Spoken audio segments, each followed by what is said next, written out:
तुलसी जात्रा party गाड़ी अटक opera पार्टीर truck को अटकाई कमिटी कर्मकर्ता माने भद्रक अगरपड़ा थाना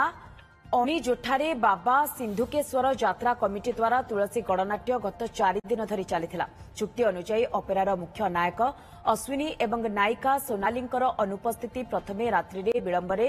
नाटक परिवेषण होता जात्रारे एलईडी लाइट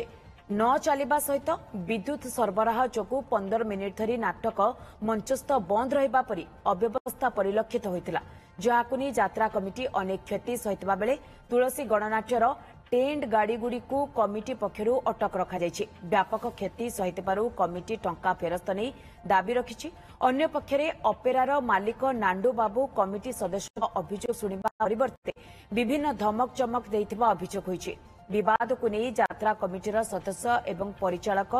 अगरपड़ा थाना रे पहुंचीथिले तेबे पुलिस एवं स्थानीय राजनेता सहायतार समस्त समस्यार समाधान होइतिला। एने तुलसी अपेरार मालिकंकर प्रतिक्रिया मिली पारि नाही। पैसा रोजगार ही नहीं आमे तांको सब आज्ञा आपण सारे कोइ सी नहला कहला आमको माने बेखातिर इग्नोर करछन कथा सब कथा को मालिक निजे तो दायी हेबे एक्टर रही ना जेहेतु तांकर प्रॉब्लम आमे कहीचु आमे सेकेंड कथा है आमर जो हिट नाटक गोटे अच्छी जनहित झड़ा आमे कथा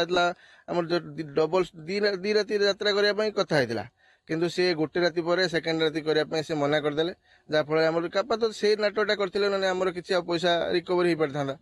300 टका टिकेट काटिक देखिमु जे तार भीतर गला भीतर तार लाइट नाही तार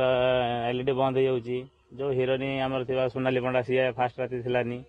आम 300 टका टिकेट काटि जो आमर अश्विनी हिरो सी भी ना थिलेनी आउ ए रकम भीतर तार बहुत किसी प्रॉब्लम यात्रा पार्टी भीतर तार डांस भी ठीक ठाक होउनी किसी लाभ ना ना मु देखि सेति आम सेकेंड राति आसिलुनी फास्ट राति गोटे दिन आसी 3 राति आसिलुनी।